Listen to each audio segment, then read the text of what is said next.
Welcome to food festival channel. నేను మీ లక్ష్మిని. ఇవాళైతే పిల్లలు చాలా ఇష్టంగా తినే ఒక మంచి లంచ్ బాక్స్ ఐడియాతో మీ ముందుకు వచ్చేసేసాను. అదేంటంటే బీట్రూట్ ఎగ్ ఫ్రైడ్ రైస్. కొంతమంది పిల్లలు బీట్రూట్ని అస్సలు ఇష్టంగా తినరండి. వాళ్ళకైతే ఇలా బీట్రూట్ ఎగ్ ఫ్రైడ్ రైస్ని చేసి పెట్టండి, భలే లొట్టలు వేసేసుకొని తింటారు. లంచ్ బాక్స్ కూడా ఖాళీ చేసుకొని ఇంటికి తెచ్చేస్తారు. దీనికోసం నేను ఇక్కడ ఒక పావు కేజీ అంటే ఒక పెద్ద మంచినీళ్ళ గ్లాస్ వరకు బియ్యాన్ని శుభ్రంగా పొలుగ్గా ఉడికించుకొని పక్కన పెట్టుకున్నాను. మిగిలిపోయిన అన్నంతో కూడా ఇదే ప్రాసెస్లో ఫ్రైడ్ రైస్ని ప్రిపేర్ చేసుకోవచ్చు. ఇప్పుడు ఈ ఫ్రైడ్ రైస్ తయారీకి మీడియంగా ఉన్న ఒక బీట్రూట్ని తీసుకొని దాన్ని తొక్క తీసేసేసి చక్కగా సన్నగా ఇలాగా తురుము పట్టేసుకోండి. ఇలా తురుము పట్టడం వల్ల ఏంటంటే పిల్లలు చాలా ఈజీగా తినగలుగుతారు. అలాగే ఈ ఫ్రైడ్ రైస్లో ఈ తురుము అనేది బాగా కలిసిపోతుంది. ఇప్పుడు వెడల్పాటి పాన్ని పొయ్యి మీద పెట్టేసుకొని దానిలో 1.5 టేబుల్ స్పూన్ వరకు నూనెని వేసుకోండి. ఇంకొక 1.5 టేబుల్ స్పూను నెయ్యిని కూడా వేసేసుకోండి. నెయ్యి నూనె 2 వేయటం వల్ల ఈ ఫ్రైడ్ రైస్ టేస్ట్ అనేది చాలా బాగుంటుంది. ఒక 10 వరకు జీడిపప్పు పలుకుల్ని వేసేసి 2 ఎండుమిరపకాయల్ని ఉన్నపలంగా వేయండి. ఇంకా బిర్యానీ ఫ్లేవర్ రాతి పువ్వు అంటారు కదా, దాన్ని చిన్న ముక్క వరకు వేయండి. ఈ రాతి పువ్వు ఎందుకు వేస్తామంటే బీట్రూట్ అనేది కొంచెం తీయగా ఉంటుంది కదండి.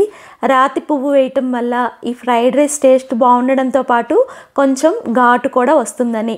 అలాగే ఈ జీడిపప్పుల్ని నేను డెకరేషన్ పర్పస్ కోసం ఫ్రై చేస్తున్నాను కాబట్టి ఇవి ఎర్రగా వేగిన తర్వాత వీటన్నిటిని కూడా పక్కకు అనేసేసి ఇంకొక గిన్నెలోకి చక్కగా ఇలాగా సపరేట్ చేసేసి పెట్టేసుకోండి. ఇప్పుడు అదే బాండీలో బీట్రూట్ తురుమును కూడా వేసేసేయండి.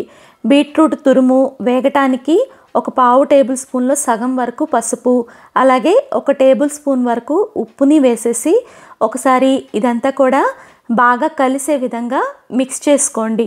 ఈ బీట్రూట్ ఫ్రై అనేది సిమ్లో పెట్టుకొని చక్కగా అప్పుడప్పుడు మిక్స్ చేసుకుంటూ ఫ్రై చేసుకోండి. బీట్రూట్ని తీసుకోవటం వల్ల చక్కగా రక్తం అనేది ఇంప్రూవ్ అవుతుందండి. అలాగే స్కిన్ టోన్ కూడా మనకి చాలా బాగా ఇంప్రూవ్ అయ్యి డైజెషన్ కూడా ఇంప్రూవ్ అవుతుంది. ఇప్పుడు దీనికోసం అయితే నేను ఒక 6 గుడ్ల వరకు తీసుకున్నానండి. ఆ కోడిగుడ్లను కూడా చక్కగా కొట్టేసేసి ఈ బీట్రూట్ ఫ్రైలో వేసేసుకున్నాను. ఈ బీట్రూట్ అనేది ఒక 70% వరకు ఉడికినాక కోడిగుడ్లు వేయండి. అలాగే ఒక రెమ్మ కరివేపాకు కూడా వేసుకొని దీన్ని కదపొద్దండి. ఈ లోపల మనం దీనికోసం 1 టేబుల్ స్పూన్ మిరియాలని చక్కగా రోట్లో వేసేసి దంచేసుకోవాలి. ఇవి సగం దంచుకున్న తర్వాత అదే రోట్లో 1 టేబుల్ స్పూన్ వరకు గసగసాలని కూడా వేసేసి లైట్గా దీన్నంతా కూడా క్రష్ చేసుకోండి. గసగసాలు వేయటం వల్ల పిల్లలకి ఒంటికి చలువ చేస్తుందండి. అలాగే పొట్టలో ఏమన్నా బ్యాక్టీరియా ఉన్నా కూడా బయటకు వచ్చేస్తుంది. ఇది రెడీ చేసుకొని పక్కన పెట్టుకోండి. ఇప్పుడు ఈ వేగుతున్న బీట్రూట్ ఎగ్ మిశ్రమాన్ని పొరుటుకి ఎలా అయితే గెరిటతో మిక్స్ చేసుకుంటామో అలాగా చక్కగా దీన్నంతా కూడా స్మాష్ అవుట్ చేసుకోండి. ఒక 5-6 నిమిషాల పాటు అలా స్మాష్ అవుట్ చేసుకుంటూ సిమ్లో కనుక ఫ్రై చేసుకున్నారంటే ఈ బీట్రూట్ ఎగ్ ఫ్రై అనేది చక్కగా వేగిపోతుంది.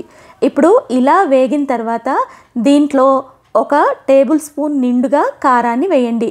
బీట్రూట్ అనేది మనకి తీయగా ఉంటుంది కాబట్టి కారం ఎక్కువే పడుతుంది, గుర్తుంచుకోండి. అలాగే దీనిలో ఒక పావు టేబుల్ స్పూన్ వరకు గరం మసాలాని కూడా వేసేసేయండి.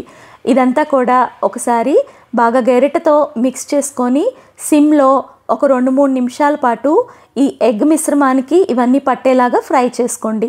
తర్వాత చల్లారి పెట్టుకున్న అన్నం ఉంది కదా, దాన్ని కూడా దీంట్లోకి వేసేసేయండి. ఇప్పుడు ఈ అన్నానికి ఈ బీట్రూట్ ఎగ్ ఫ్రై అనేది బాగా పట్టే విధంగా మంటని సిమ్లో పెట్టుకొని చక్కగా ఫ్రై చేసుకోండి. ఎప్పుడైనా ఫ్రైడ్ రైస్ చేసుకునేటప్పుడు హై ఫ్లేమ్లో కాకుండా సిమ్లో ఫ్రై చేసుకోండి. ఇప్పుడు ఇలా రెడీ అయిన తర్వాత దీనిలో సన్నగా తరిగి పెట్టుకున్న కొత్తిమీరను కూడా ఒక గుప్పెడు వరకు వేసేసేయండి. ఇంకా లాస్ట్గా మిరియాల గసగసాల మిశ్రమాన్ని కూడా వేసేసేయండి.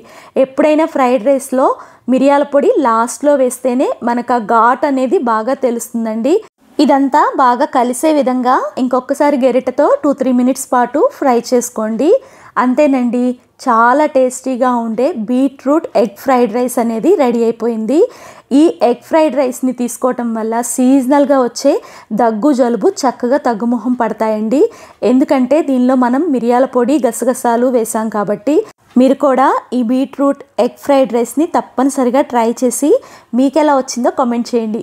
మర్చిపోయాను, పైన జీడిపప్పుతో డెకరేట్ చేసి పిల్లలకి లంచ్ కట్టారంటే చూడటానికి చాలా అట్రాక్టివ్గా ఉండి పిల్లలు భలే ఇష్టంగా తింటారు. ఫస్ట్ టైం మన వీడియోస్ చూస్తుంటే ఇలాంటి వంటల కోసం మన ఛానల్ని సబ్స్క్రైబ్ చేసుకొని పక్కనే ఉన్న గంట కొడితే నేను పెట్టే ప్రతి నోటిఫికేషన్ మీకు వస్తుంది. వీడియో నచ్చితే లైక్ చేసి మీ ఫ్రెండ్స్కి రిలేటివ్స్కి తప్పనిసరిగా షేర్ చేయండి. Thank you for watching. ఇంకొక హెల్తీ రెసిపీతో మీ ముందుంటాను.